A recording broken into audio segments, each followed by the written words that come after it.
So actually one possibility for implementing these hooks in a nice way would be that we could sort of step outside of Fortran momentarily, just proceed to put us back into Fortran again. There's a way we could maybe do that and it would work.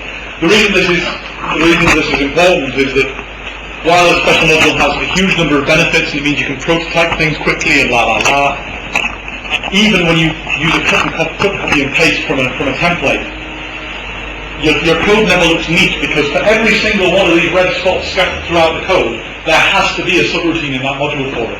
So even though you may only use 2 or 3 of these hooks, there's going to be 100 subroutines in there for the 100 different possible hooks that we have. At the moment we're limited, so it's not too much of a worry, but no doubt people would like more things.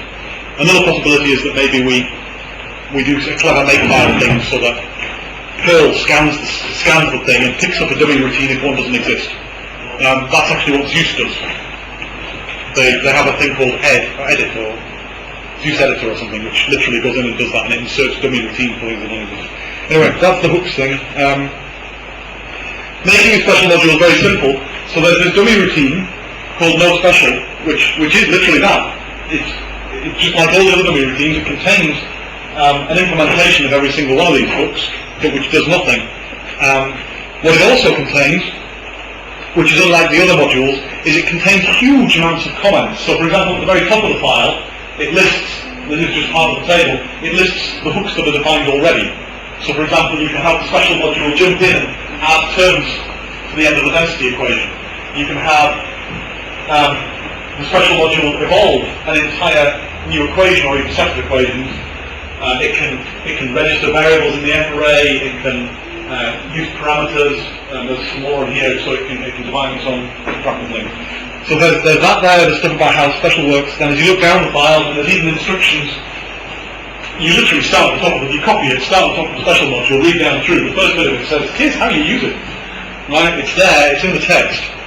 It's real hands-on. So for a first-time user, I mean, you're sitting there and you can implement a whole new equation in minutes. You just sit there and go, oh, right, I fill it in here, yeah, boom, done.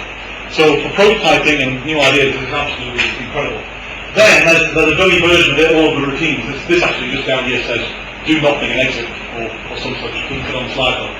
And these have all got a little bit more documentation than they usually would have, that sort of explain what that thing can do and how it can work. Beyond that, of course, it's still down to using examples. We could maybe improve the documentation a little bit. Right, so this is my big 3 reasons why I think that this is important. And then I want to say, first I think we can use the special modules more than we do at the moment, because we all end up testing and prototyping things, and those of us that are used to the code are quite happy to just go and create a whole new module for it, which is maybe not always the best way, because often your first implementation is not the right thing to do.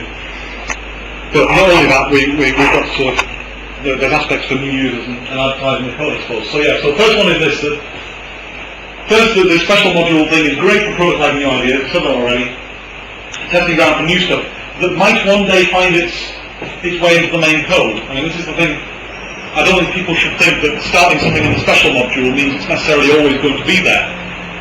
But once you've implemented the code and edited it, it's always easier to build on something.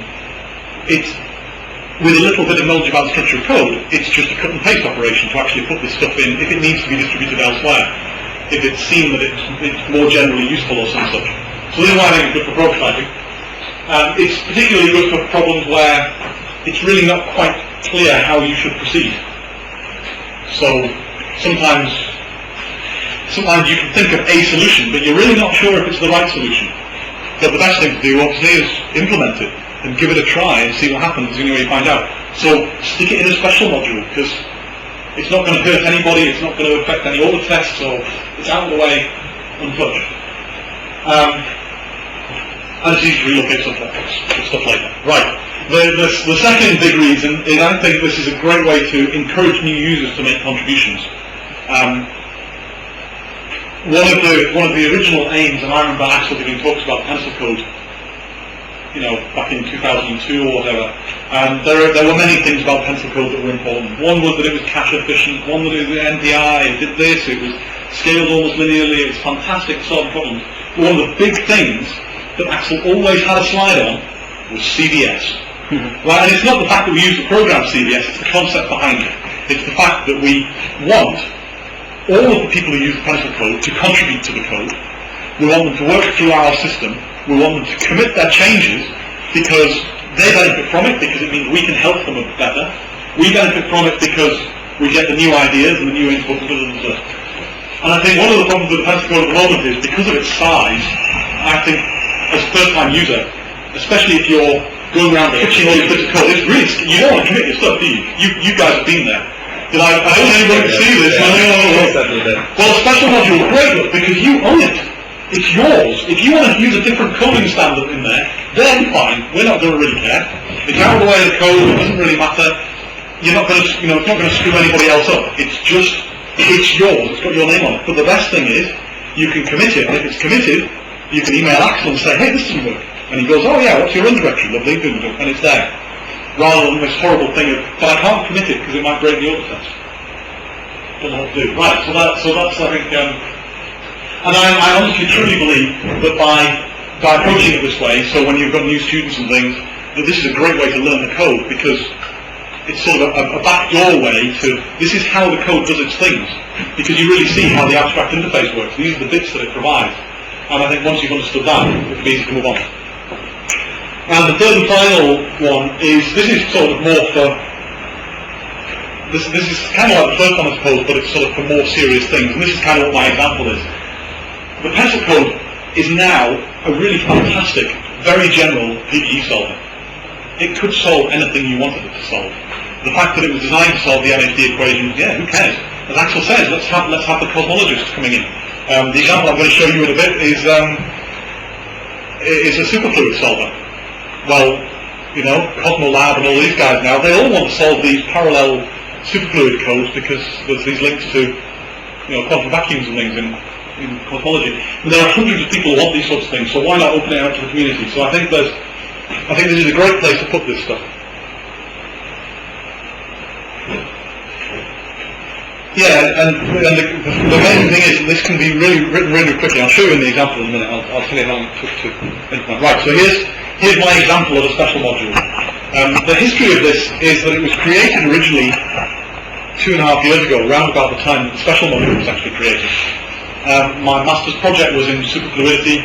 It was a nonlinear Schrodinger equation solver, which is almost the same thing. I played with it a bit, never really got anywhere. Just didn't have time. More recently, a colleague of mine's moved down to Cambridge to work with Natalia Burloff, who is doing numerical modelling of this, and has written a new PDE solver just to solve Grothe-Gilevsky equation. And he was having difficulties with it, and he wanted another code to benchmark against. And my favourite fact is that he came and sat with me one afternoon. We were just chatting. I had my implementation for my old implementation, and he had his new code. It took 20 minutes to implement an entire new PDE solver for a whole new set of equations, doing something completely different with, and this is the big advantage of the special code, all of our diagnostics, slices, ability to handle files, queue, all of the stuff that makes the pencil code work is all of that magic behind. It's the things that you don't want the time to write. Anthony was a little bit annoyed at this because he'd just spent 3 months developing a brand new code and all the tools to go with it, and we did exactly the same thing in less than an hour. We had several useful tests running and showed that the code could do the same thing. Anyway, right, so this is the equation. I'm not going to bore you with this because I don't imagine any of you are going to want to use it. If you do, please do go ahead, it's there. So here you could put, for example, your H bar.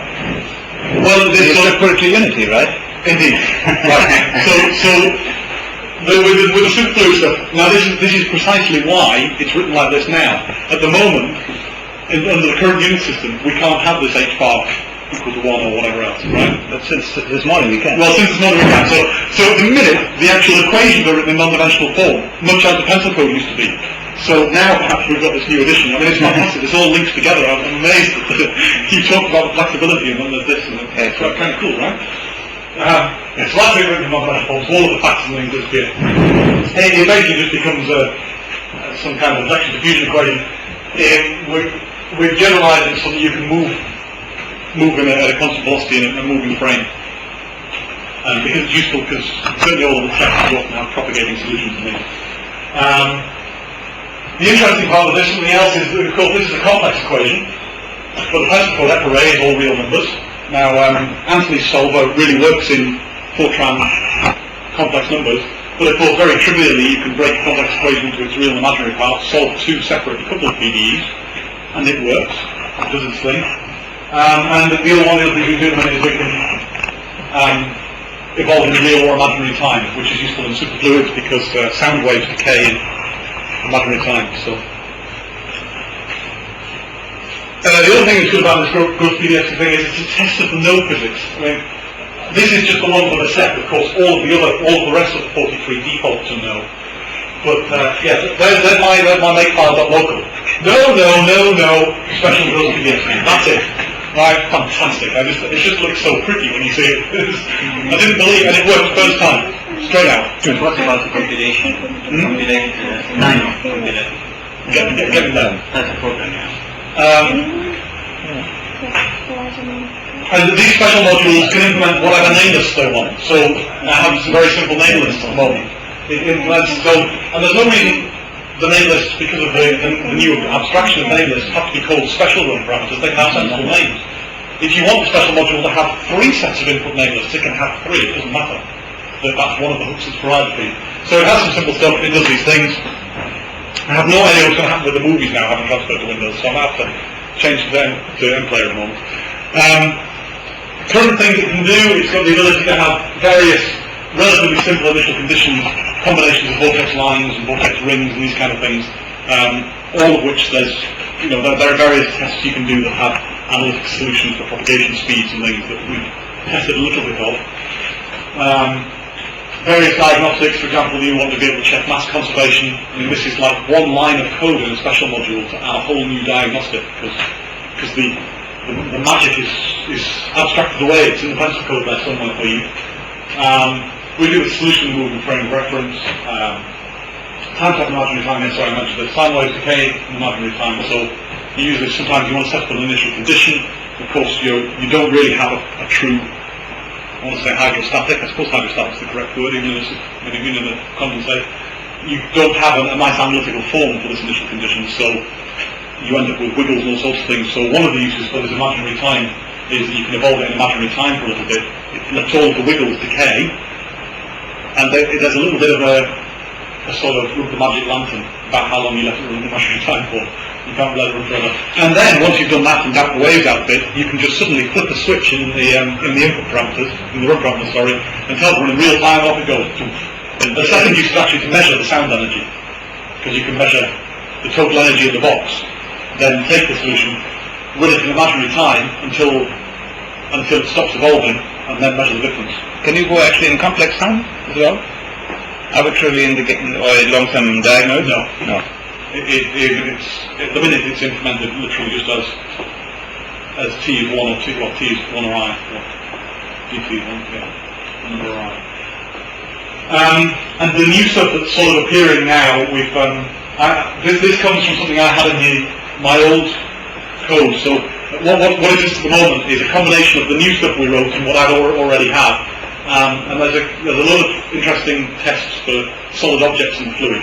This is a little bit related to what Vlad does. So, for example, you want to cut a sphere out of this rectangular mesh. So that's one of the tests. Can you make a vortex ring pass over a sphere, and does it behave in the correct way? So that's what we're sort of playing with. I've got a couple of pictures of that, but it doesn't really work at the minute.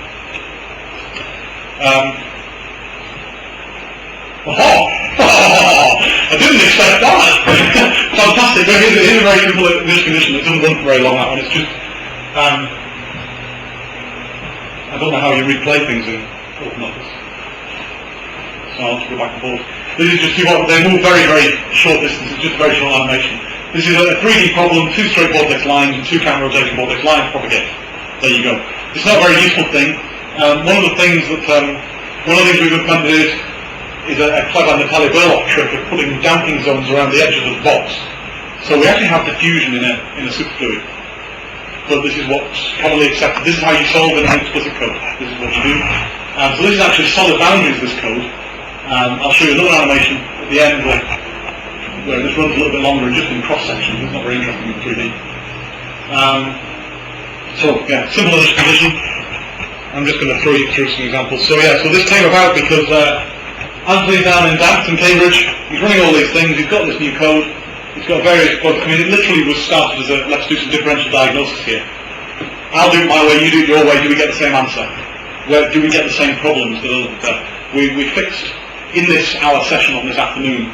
We fixed 3 major bugs in his code. It was amazing to do so much in so little time. And it's based off, still all those things, I think. Something else that's been added on the side, you might have seen it slip in, is there's actually a whole new, I've made the time step switchable. And there's a whole new time stepping scheme, which is one of these 5th order runs cutter schemes where it steps 5th order step, and you can calculate an equivalent 4th order step, calculate the difference of the errors and decide how big you want that to be and decide your time step adaptively. It's very useful for superfluids because there's no real good equivalent of a CFL condition. I also thought it might be useful for other people because there are other problems we have, like maybe even the cosmic rays, where we have time step conditions and it's not quite clear how good the time step condition is. It'd be nice to be able to run it against something else and check. The disadvantage is it on there? No, it doesn't say. The disadvantage is that this run-to-cutter 5th order thing is not low storage like the Williamson method that we normally use. So you're really limited to the problem size on a processor. I can get away with, I've got 2 gigs of RAM on here, and I can only get away with 32 cubed on one processor. Amazing, yeah. Yeah. But I don't think that's actually the memory usage. I think that's the Intel compiler. It's crazy, right? It just makes seg faults for no reason. And we've done some initial performance. I mean, this is literally was done a few weeks ago. We ran the 2 against each other. The initial performance test suggests that his 4th order code is a little bit faster. In some ways, I suppose you'd expect that because it's not doing so much. It's not doing as much in the way of derivatives. And we need to do some more longer tests. Actually, Anthony's visiting next week, and one of the things he wants to come and do is he wants to sit at one of the computers in my office and sit and run the pencil code. And he wants to do some comparisons of it. So it'll be quite nice to see it running because his code is very similar in structure, of course, to pencil code. It's domain split, it's finite difference, it's run cutter, it's these different time step schemes. So maybe we'll have some. It might be nice to have a benchmark that's really close. Yes. Oh, and because it's solving very few equations, it's quite clear what's doing what. You can really see. If you run a full MHD problem, you say, now where's the problem? You've got to know where to look, right? Okay, so some pictures. Is that going to play on there? Here's a vortex pair running in Anthony's code. This is the Dant code. It says that on my screen, but you only see the movie. There you go, vortex pair. That's just a cross-section of the thing you saw before. It propagates to the boundary. They actually roll around the boundary and come back on themselves. And in theory, they keep going forever, all the way around the box and whatever else. It's a nice visual comparison. Here's Panther code doing the same thing. My animation's got more frames in it, so it's slower. But it does exactly the same thing, rolls up around the box. Amazingly, almost everything about the problem is exactly within within numerical accuracy. The same numerical accuracy as Anthony's. There's a suggestion actually that the pencil code really is a little bit more accurate. So we would expect that, we'd hope that was true. The test we did with propagation speed, it looks like the pencil code is just that little bit closer to being the correct propagation speed for this problem. We don't normally do this. Things are more interesting when they're solved, so the vortices stay still in the middle. So I mentioned that we've got we can move along with the flow. So another one is you have 2 long vortices and you just give them a little bit of a wiggle and you end up with this thing which is called crow instability. So this started 2 vortex lines before the animation restarted. So they start wiggling and then they wiggle into each other, reconnect, form some loops and rings. It's quite pretty, right? Well, this, by the way, is 3D visualization of pencil code data using physics. You want to say? I mean, I know they're on the isosurfaces, but okay, so there you go. This is a slightly lower resolution run. Anders and I didn't realise we'd done different things. My box was just half the size of his, but it behaves exactly the same. Mine, because it's smaller, they reconnect with the size of the box at the end. But testing what we've done so far, they seem to be behaving precisely the same way, so it's quite nice. Other things, so I do just some pretty pictures for you. Again, you missed the beginning of that. Vortex lines reconnecting with, if you've seen these things before, they look familiar. Two vortex lines reconnecting with a ring. That's with the pencil code, oh yeah? That was the pencil code, yeah. Very good.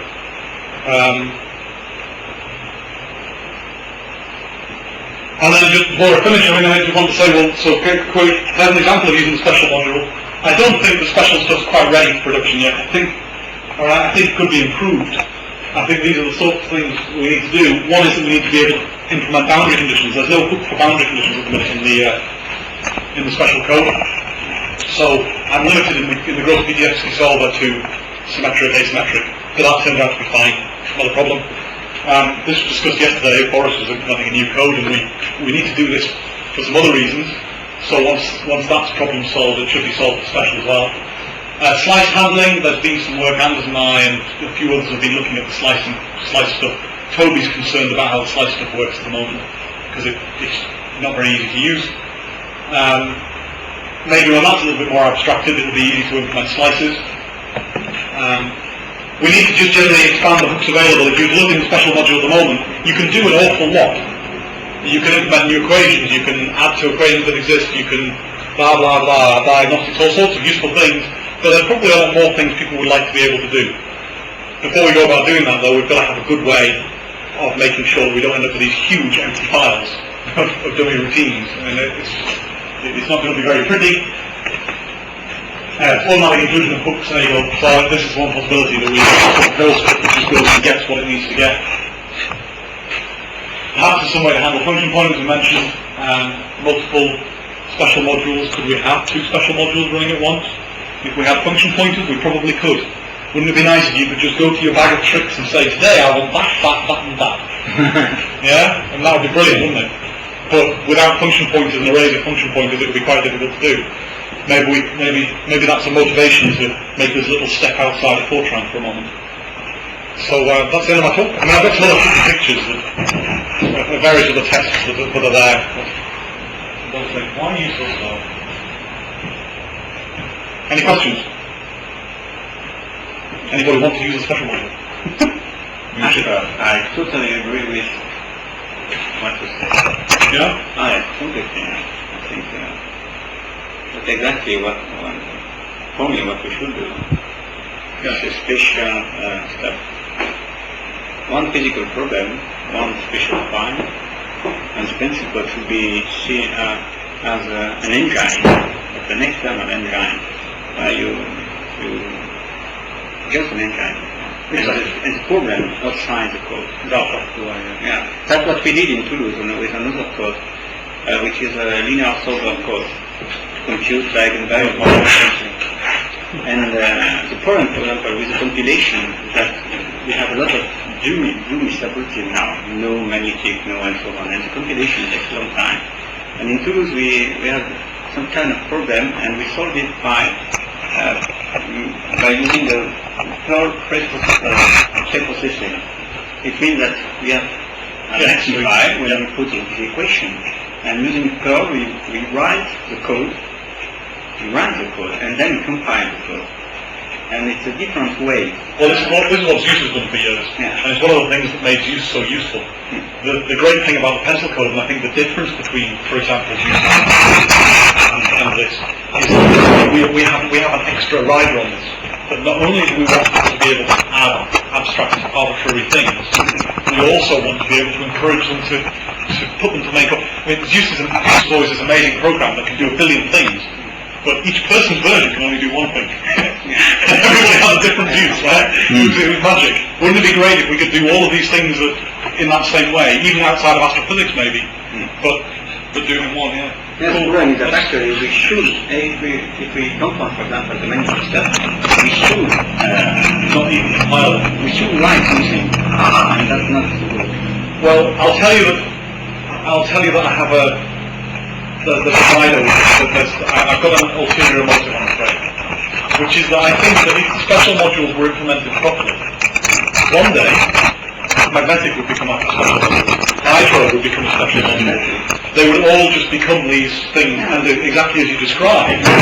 Why have no magnetic? This is one of the reasons. Some of you who've seen the code develop over the last few years, a couple of years ago, I think it was Toby and I, and maybe Anders as well, we implemented some no modules that didn't exist before.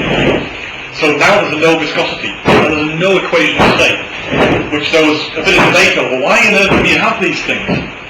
Well, if you want to solve the Groth-Pilievsky equation, I don't want these things there. They shouldn't be there. They're not abstract enough. Yeah. Cool. I'm interested to see how you do your Perl thing. Yes. We write the search for solving, for example, generalized eigenvalue problem, and then you have some kind of A C equal to lambda B C, and A and B is matrices, and we have an active file when we put the equation, and then the third program reads the matrices A and B, and then read the code. Oh wow! And then after that you just have to compile. So actually what you do is you actually write in symbolic form the equations. Right. I can show you. So it's like writing in the input file. You write not just the numbers, you also write actually d by dt. The discussion this afternoon, the shock code writes its own code. That's been done already. What's worse is the shock code writes its own code in Fortran, by Fortran. You try writing out source code, there's no Perl or anything involved. Fortran writes Fortran and then recompiles itself. But it's actually a very useful concept. The idea of doing this. This is this solid boundary with a sphere and the vortex ring. The vortex ring's already come in by the time it comes on the screen. This vortex ring is supposed to expand as it gets slowed down by the sphere. Miss the sphere, go past, and then collapse again and go on. But it sort of gets absorbed by this supposedly solid sphere. So we've got a problem with this. Anyway. Good, thank you. Okay. Any other questions? Are we going to lunch? Yes, we are, but let's thank Tony first. Yeah, that was a very interesting, wonderful presentation. I'm sorry I was delayed. No problem.